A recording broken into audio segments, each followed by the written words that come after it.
Are we witnessing the collapse or the rebirth of male intimacy? A lot of things were homophobic growing up. Ooh, let's stay away from that because it didn't represent masculinity. The fear of being labeled gay for caring about another man emotionally is killing men's mental health. It's weak to not be able to go to someone else and actually talk it out or have somebody to bounce stuff off of. If you're a woman and your man doesn't have any male friends, you're in danger. Men need a brotherhood. I want to talk about maybe there's a problem in the brotherhood of men, particularly even black men, right? It's like it's hard to have a partner nowadays, right? Everybody's playing really mature, everybody's playing really masculine, right? Nobody wants to call their homeboy and check on them because they don't want to like they hounding them or something. So I want to just have a talk, if y'all don't mind, about how toxic masculinity, right, and homophobia, right, may have shaped the way men are dealing with each other now. Because clearly, you know what I'm saying, you got the sisters out here saying, you know, we don't need to be married to y'all. So brothers, you better find some men you can lean on. And that might be a problem with the way that we relate right now, right? Everything is no homo. Everything is a pause, you know? And so maybe we should play, you know, oh no, that definitely didn't come out right. Let's fast forward. Let's fast forward to the part where men are able to communicate. Is that where we are? Are we witnessing the collapse or the rebirth of male intimacy? Is it reshaping? Is it evolving? Is it devolving? And what does healthy brotherhood look like today? You know what I'm saying? Between men, manly men. What do y'all think? Okay, let me help this a little bit because I feel like we're just a little bit all over the place. Just a little bit, just a smidge, right? So this came because, was it Dr. J. Barnett and I think Joe Trudman? I don't know these niggas either, right? But they were on the Breakfast Club and they were talking about how their relationship came about. And I think it was interesting because these were not like guys who went to school together. These are not guys who were in a fraternity or nothing like that. I think one brother saw the other brother from afar. They both, I guess, were doing their thing. And I guess he was drawn to him.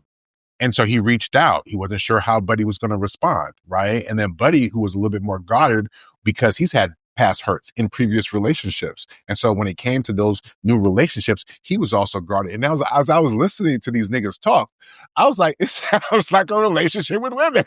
For real, right? Because it reminded me of my own experience, right? I remember I moved to New York. And I didn't know anybody. So I'm trying to make friends or whatever. You go to the basketball court, wherever, you know, niggas congregate. Like, yo, let me get exchange numbers, man. Yes, what's up, bro?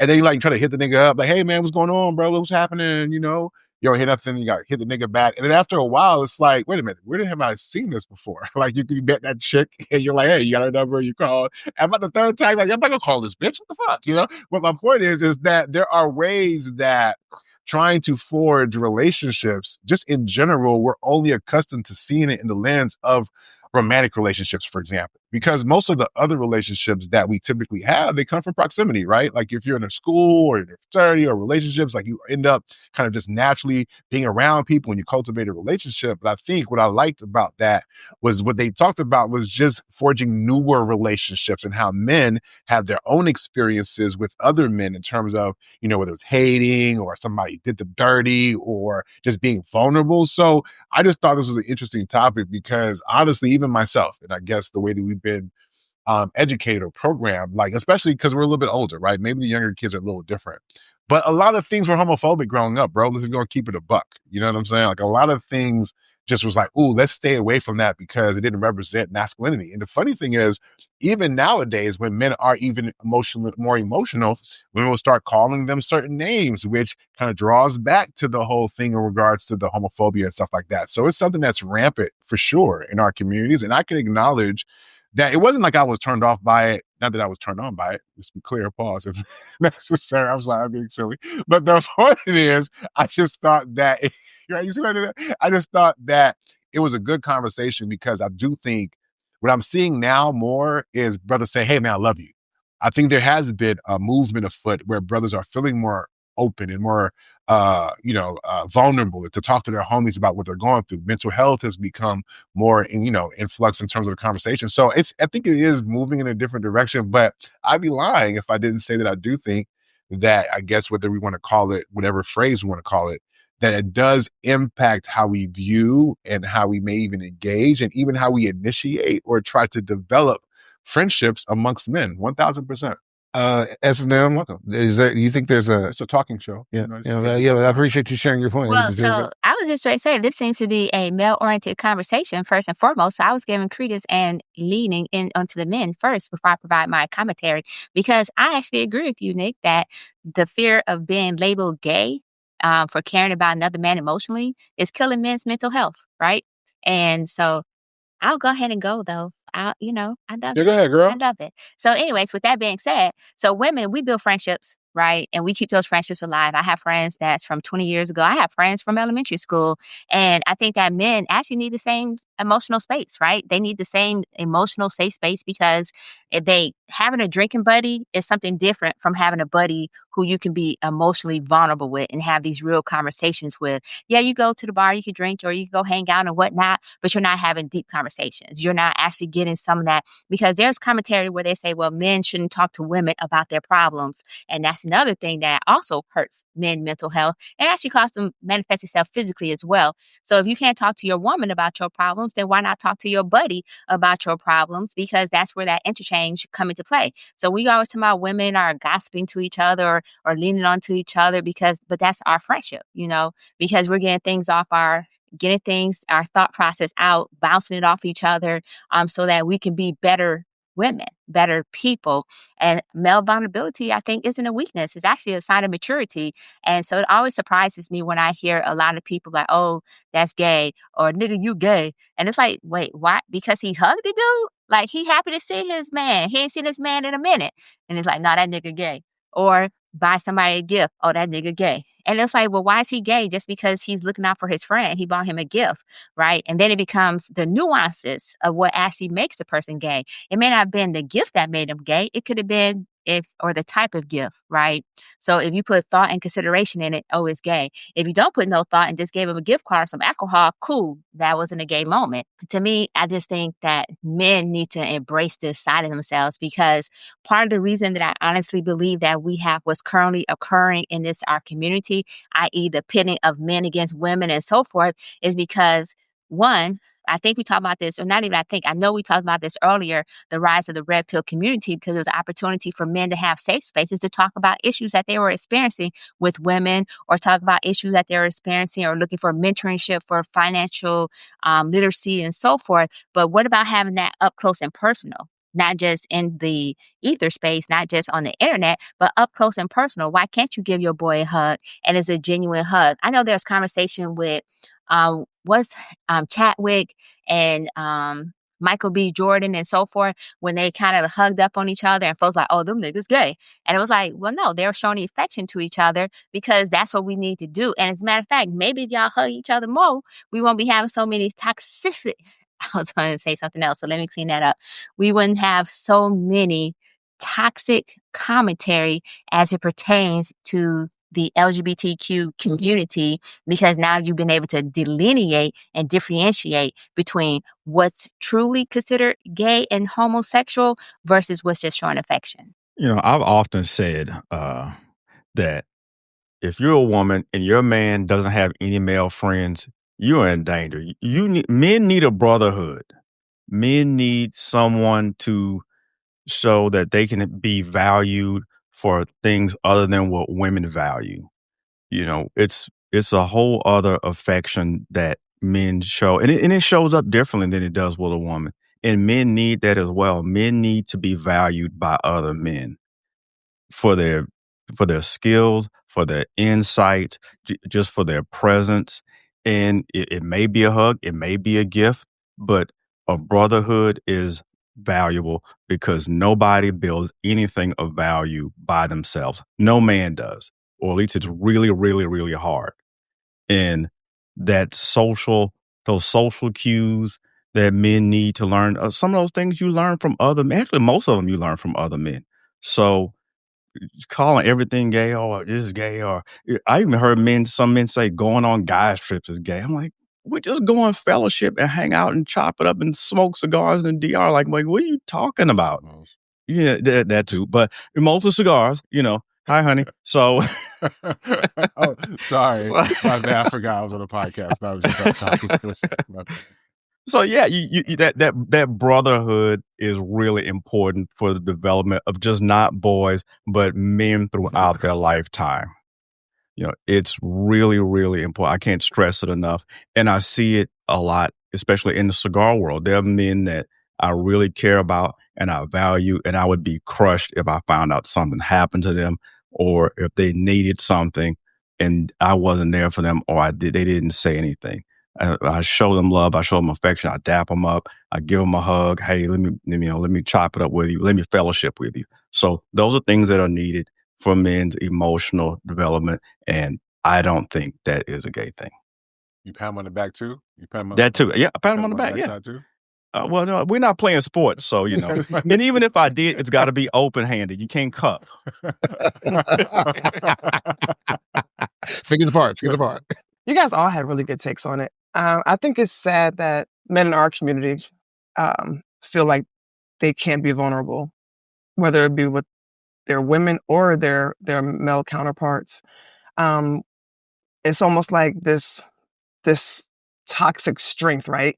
Oh, I don't need anybody. I can figure it out by myself. Like I'm okay. And it's quite the opposite. It's weak to not be able to go to someone else and actually talk it out or have somebody to bounce stuff off of.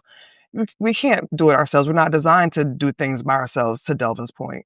And it's sad that we've created this culture of teaching our boys real men don't cry and real men don't show weakness and, don't trust anybody and so forth and so on. And it's sad because we as humans, we just all need people we could bounce things off of and lean on and be vulnerable and just break down. And as women, we have that. And it's sad that you as men don't. So I wish that it was made normal. Like, let's normalize men being human and having close male friends and it not being considered gay or sassy. I don't think it's gay or sassy in my opinion. So for my take, the loneliest place to be is trapped in your own thoughts, trapped in your own feelings, right? And no way to express it. And one of the most dangerous places to be is in that very same place. A lot of times men in relationships may have a partner, may have a great partner, supportive partner, but they have a partner that they need to see them as a man in the way their partner defines a man, right? And maybe sometimes showing that chink in their armor at a time when their partner, their wife or whatever, isn't ready to see that, and it's not somehow fractured, right? Her idea of what manhood was or what this person was as a man is something that man can't afford to face. And so it's vital. It's vital that people have those outlets, that men have those outlets with other men, even because otherwise we're out here putting on a fight against things and putting on a facade, and we're bearing things we don't have to bear. You know what I mean? Sometimes the guy next to you is going through the very same thing and just nobody mentions it. I will say that, like the two gentlemen were saying on the podcast, introductions can be awkward. You know what I'm saying? A lot of times when you speak to a stranger, their first idea is that, what does this person want from me? It's distrust, right? We're uneasy about it. I'm not accustomed to some random guy coming and talk to me. To be honest, I do wonder if like, dude, how long have you been watching me before you decide to talk to me? Like just give me the context to this conversation quickly. And it's not because I'm phobic. It's just because there's not a lot of spontaneous interaction between men when it's not involved with commerce or conflict. And we need to find different ways to communicate, right? Sometimes it does take just being a little vulnerable, letting your guard down, admitting when you have a struggle. You know what I'm saying? Bearing a little bit of yourself, right? And doing it because you understand that some struggles are, you know what I'm saying? They're like to all men in one way, shape, form, or fashion, right? We just don't talk about it. As a person who grew up with a father who passed when I was like real young, like 12 or whatever, right? I would have loved to have had that father, that man in my life that I could have been vulnerable with, right? I was fortunate to have brothers. The relationships are. I joined a fraternity. There are ways that people can find brotherhood, but the reason why people are looking for brotherhood is because, yes, brothers, we all need somebody who is a man that you can say, listen, man, as a man, just man to man, I felt like this. And that man can go, yes, sir, I salute you. You are still in your manhood. And this is how we walk through that thing. So yeah, man, listen, pause all that stuff.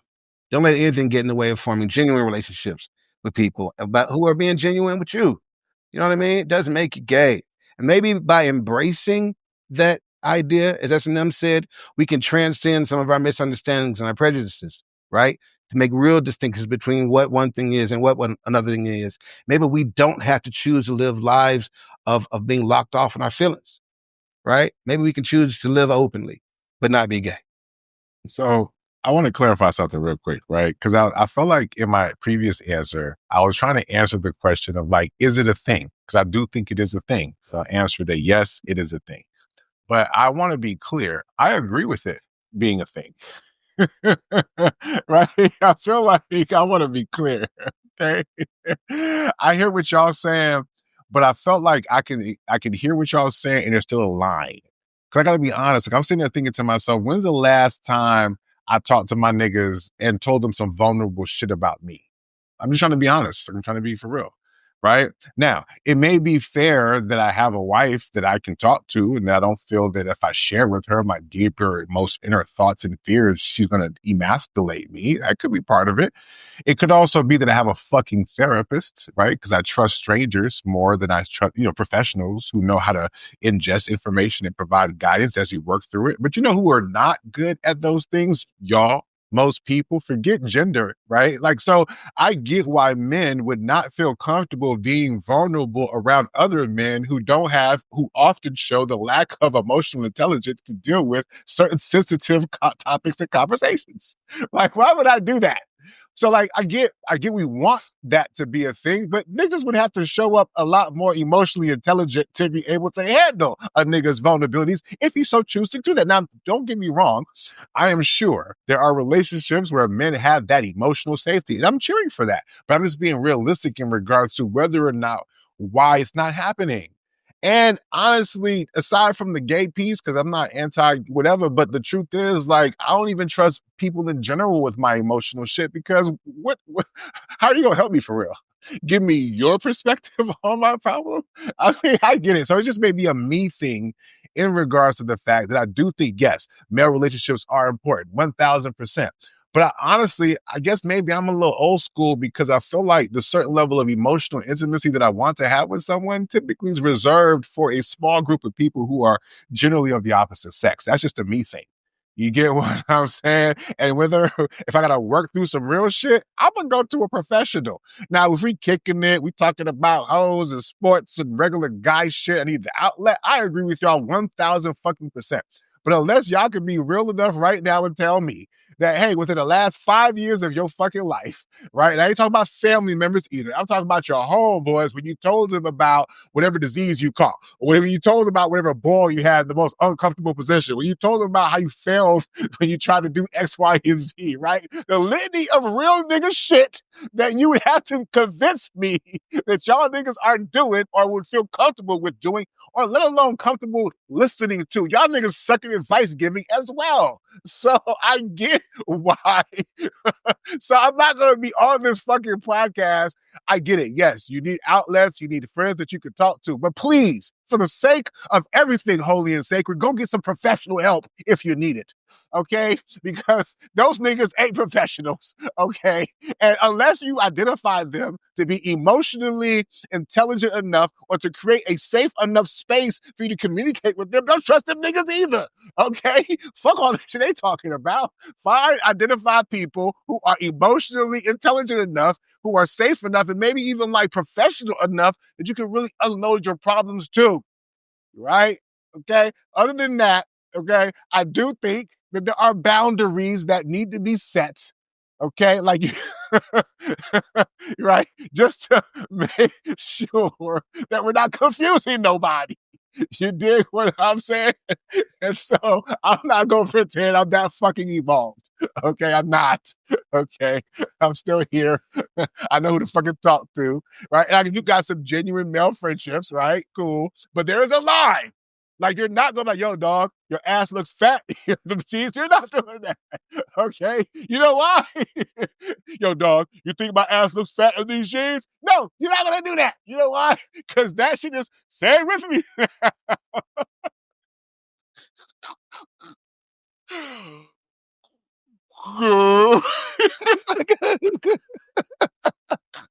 Not gonna do it with you. I'm not gonna do it. Go ahead. Yo, I ain't gonna hold you, right? I respect those brothers and I love that they shared what they did. And hopefully 15, 20 years from now, when my son grows up, he'll be in a world where what they did didn't happen. But not tonight. I'm sorry.